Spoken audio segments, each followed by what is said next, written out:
अगली वीडियो में हमने पढ़ा था विद्युत क्षेत्र तथा विद्युत क्षेत्र की तीव्रताएं और परीक्षण के आवेश के बारे में पढ़ा था। इस वीडियो में पढ़ेंगे स्रोत आवेश हमारा क्या है और बिंद आवेश के कारण विद्युत क्षेत्र की तीव्रता कितनी होती है। पहला हम क्या पढ़ेंगे, स्रोत आवेश। क्या पढ़ेंगे? स्रोत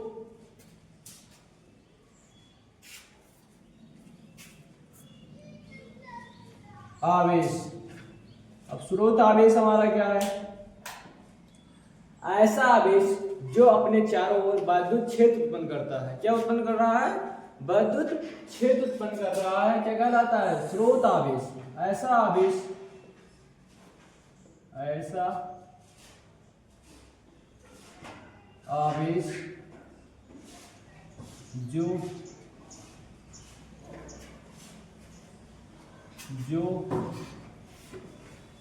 अपने चारों ओर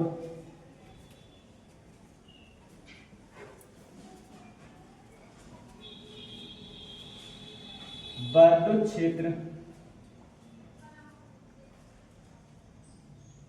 उत्पन्न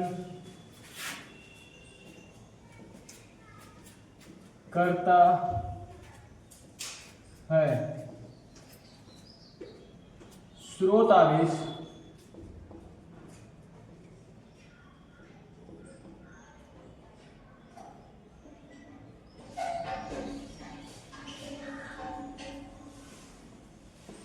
कहलाता है। क्या कहलाता है? स्रोत। ऐसा कोई आवेश हो जो अपने चारों ओर क्या उत्पन्न कर रहा है? विद्युत क्षेत्र उत्पन्न कर रहा है। क्या कहलाता है? स्रोत आवेश कहलाता है। जैसे मान लो ये हमारा क्या है, कोई एक आवेश है, इसके चारों ओर मतलब इधर इस डायरेक्शन में, इस डायरेक्शन में और इस डायरेक्शन में क्या उत्पन्न हो रहा है? विद्युत क्षेत्र उत्पन्न हो रहा है। क्या उत्पन्न हो रहा है? विद्युत क्षेत्र उत्पन्न हो रहा है। ठीक, तो अगर विद्युत क्षेत्र उत्पन्न हो रहा है उसके चारों ऐसा इधर भी हो सकता है, इधर हो सकता है, इधर हो सकता है, इधर हो सकता है, ऐसे मतलब कि कोई डायरेक्शन नहीं है, इसके चारों ओर होगा। ठीक, अगर उसके चारों ओर विद्युत क्षेत्र हमारा उत्पन्न हो रहा है तो वो हमारा क्या कहलाता है? स्रोत आवेश कहलाता है। क्या कहलाता है? स्रोत आवेश हो जाता है। ठीक, क्या कहलाता है? स्रोत आवेश कहलाता है। ये मुख्यतः कितने प्रकार के होते हैं? दो प्रकार के। ये दो प्रकार के होते हैं। ये कितने प्रकार के होते हैं? दो प्रकार के होते हैं। पहला हमारा कौन सा है? धनावेश।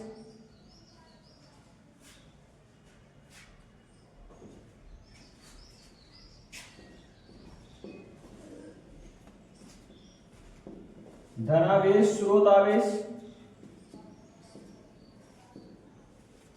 दूसरा हमारा क्या है? ऋणावेश।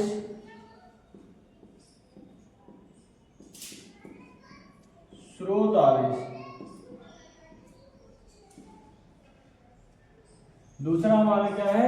ऋणावेश, स्रोत आवेश। धनावेश, स्रोत आवेश है ये हमारा धनावेश। यहाँ पर अगर माइनस चार्ज होता, कैसा चार्ज होता? माइनस चार्ज, तो ये हमारा क्या हो जाता? ये ऋणावेशी स्रोत आवेश हो जाता। इसका स्क्रीनशॉट लेना चाहे तो ले सकते हो।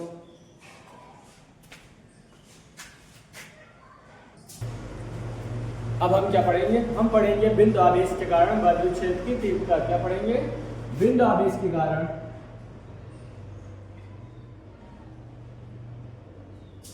बिंदु आवेश के कारण विद्युत क्षेत्र की तीव्रता, ये हमारी क्या है? हेडिंग है। कौन सी हेडिंग है? बिंद आवेश के कारण क्या ज्ञात करना है? विद्युत क्षेत्र की तीव्रता ज्ञात करनी है, मतलब हमारा अगर कोई बिंदु आवेश दिया है तो उसके कारण किसी बिंदु पर ठीक विद्युत क्षेत्र की तीव्रता कितनी होगी वही हमें ज्ञात करना है। जैसे हम इसका स्ट्रक्चर ये हमारा क्या है, कोई एक आवेश है। कौन सा आवेश है? आवेश हमने माना क्यू, बिंदु हमारा वो, या बिंदु ये मान लें, बिंदु कितना माना गया ये,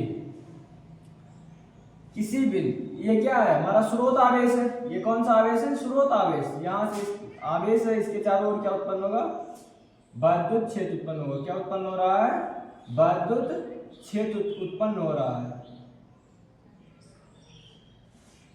ऐसे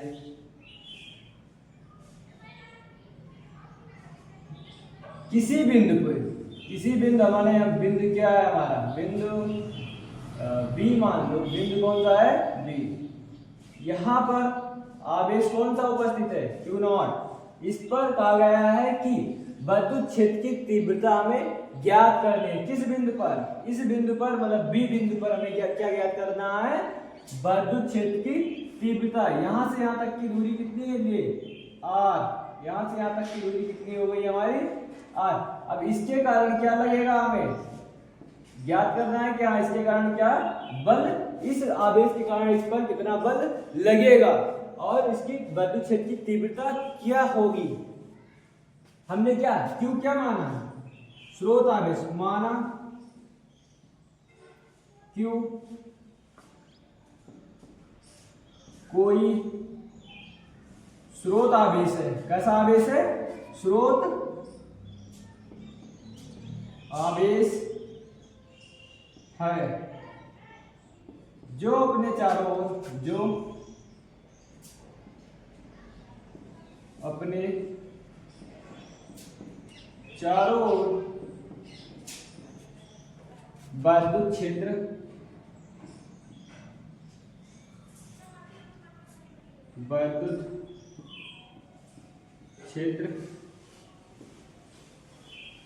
उत्पन्न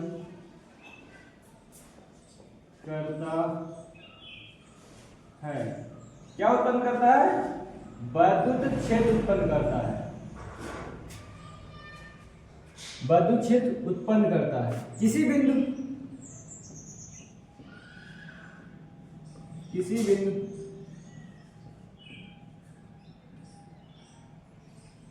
क्या है हमारा? किसी बिंदु बी पर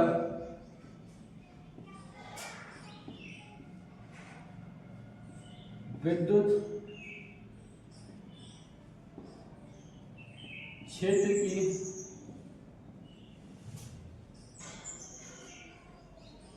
तीव्रता ज्ञात कीजिए।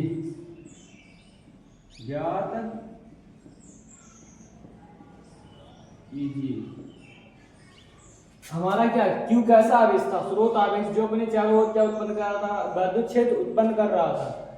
और कहा गया कि किसी बिंदु बी पर, किसी बिंदु इस पर बी पर विद्युत क्षेत्र की तीव्रता ज्ञात करना है। कूलॉम का क्या नियम था? कूलॉम के नियम से, कूलॉम के नियम से, कूलॉम का क्या नियम था? F बराबर के Q1। Q1 कौन सा आवेश है? हमारा Q आवेश है, मतलब स्मॉल Q, कैपिटल Q है। और Q2 कितना है? Q0 कितना है? Q0 upon R square. ये हमारा क्या है? समीकरण फर्स्ट। ये हमने कितना माना? समीकरण फर्स्ट। विद्युत क्षेत्र की तीव्रता, विद्युत क्षेत्र की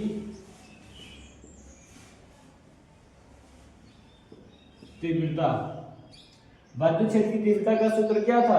एकांक आवेश पर लगने वाले बल को क्या कहा जा रहा है? विद्युत क्षेत्र की तीव्रता, मतलब E बराबर F अपॉन Q0। यही तो था, ठीक। अगर देखो यहां पर ये क्या कर रहा है? भाग कर रहा है, इधर आएगा गुणा होगा, तो F बराबर E Q0 ऐसा लिखा जा सकता है, ऐसा लिख सकते हैं ना। ये हमारा क्या है समीकरण दूसरा। ये हमारा क्या है कौन सा समीकरण दूसरा। कौन सा समीकरण है दूसरा समीकरण है। ये समीकरण फर्स्ट, ये समीकरण क्या है सेकंड। देखो समीकरण 1 व 2 से, समीकरण 1 व 2 से, समीकरण 1 व 2 से। अब देखो यफ के स्थान पे कितना E इंटू क्यू नॉट लिखा जा सकता है। क्या है यफ के स्थान पे क्या लिखा जा सकता है F E into Q not. तो E के स्थान पे क्या रखा गया क्यू नॉट और बराबर, देखो f का मान यहाँ पर दोनों बराबर है, तो f का मान हम चाहे ये लिखें और चाहे f का मान, देखो ये f के स्थान पे भी लिखा जा सकता है क्योंकि ये दोनों क्या है मान आपस में बराबर है। तो f ही चाहे रहने दे चाहे f का मान ये भी लिया जा सकता है। ठीक, तो ये हमारा क्या है k q naught upon r square. ये इधर गुणा कर रहा है इधर आएगा भाग करेगा, कितना होगा भाग बराबर k q naught upon r square. ये इधर गुणा इधर आया भाग, ये क्या हो गया कैंसिल, बचा क्या हमारा ये बराबर k q upon r square. क्या बचा हमारा के क्यू अपॉन आर स्क्वायर, या दूसरा क्या बचेगा हमारा ई बराबर 1/4 पाई एप्सिलॉन नॉट। देखो के स्थान पे 1/4 पाई एप्सिलॉन नॉट भी लिखा जा सकता है ना, यहां से क्यू अपॉन आर स्क्वायर हमें ये भी लिखा जा सकता है। ठीक, दोनों में कुछ भी दिया है, दोनों क्या है समान है। अगर हम इसे सदिश रूप में लिखें कैसा लिखा जाए सदिश रूप में, सदिश रूप में, तो सदिश रूप में लिखने के लिए क्या ई वेक्टर बराबर k q upon r square r cap. ये हमारा क्या हो गया सदिश रूप हो गया। क्या हो गया हमारा सदिश रूप हो गया। इसका स्क्रीनशॉट लेना चाहे तो ले सकते हो।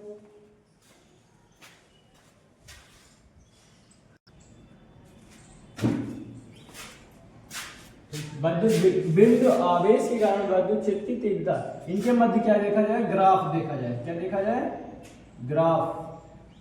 तो हमारा ग्राफ कैसा बनेगा, जैसे हमने अभी क्या सूत्र इसका पढ़ा है कि क्यू अपॉन आर स्क्वायर, ऐसा ही तो पढ़ा है। अगर सदिश रूप में होता तो यहाँ आर क्या हो जाता कैप हो जाता। हम पहले किसका ई और क्यू मतलब आवेश और विद्युत क्षेत्र की तीव्रता के मध्य अगर ग्राफ दे गए हैं तो क्या दोनों एक दूसरे के कैसे हैं समानुपाती हैं।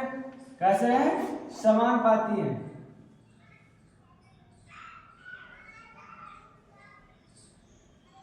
ये हमारा क्या है ये हमारा क्या है आर, क्या है सॉरी क्यू, क्या है हमारा क्यू। दोनों देखो अगर ई का मान बढ़ रहा है तो क्या क्यू का भी मान क्या हो रहा है बढ़ रहा है, या क्यू का मान बढ़ेगा तो जिसका बढ़ेगा ई का विद्युत क्षेत्र का भी मान क्या हो रहा है लगातार बढ़ रहा है। तो दोनों एक दूसरे कैसे हो जाएंगे समानुपाती हैं, इसलिए हमें सरल रेखा का ग्राफ प्राप्त हो रहा है। अगर यही दूसरा हमारा क्या होता ई और आर स्क्वायर के मध्य, ये हमारा क्या है आर, ये एक दूसरे के कैसे हैं व्युत्क्रमानुपाती। क्रमानुपाती का मतलब क्या होता है उल्टा होता है। ये एक दूसरे के कैसे हैं व्युत्क्रमानुपाती हैं। तो यहां से अगर ई का मान बढ़ा है तो आर का मान क्या होगा घटेगा, या आर का मान बढ़ेगा तो ई का मान क्या होगा हमारा घटेगा। इनके मध्य जो ग्राफ देखा जाएगा मिलेगा कैसा मिलेगा ई आर, ई और आर के मध्य ग्राफ कैसा मिलेगा कुछ ऐसा मिलेगा हमें। कैसा मिलेगा ऐसे, मतलब अगर ई का मान बढ़ रहा है तो आर का मान किधर हो रहा है घट रहा है। देखो यहाँ से ई का मान बढ़ता गया इधर गया, तो आर का मान देखो इधर लगातार क्या हो रहा है कम हो रहा है कम हो रहा है कम हो रहा है। या आर का मान अगर बढ़ रहा है तो ई का मान क्या हो रहा है घट रहा है। ये हमारा ई रेखा यही तो है, तो इस पर ही तो देखा जाएगा कि यहाँ ई का मान कितना है। देखो यहाँ से यहाँ दूरी अगर यहाँ पड़ी ई का मान कितना होगा इतना होगा, अगर ई बढ़ रहा है तो मतलब दूरी घटेगी, विद्युत क्षेत्र अगर बढ़ रहा है तो दूरी क्या हो रहा है, घट रहा है। आवेश अगर बढ़ेगा तो विद्युत क्षेत्र भी का मान भी क्या होगा हमारा, बढ़ेगा। धन्यवाद।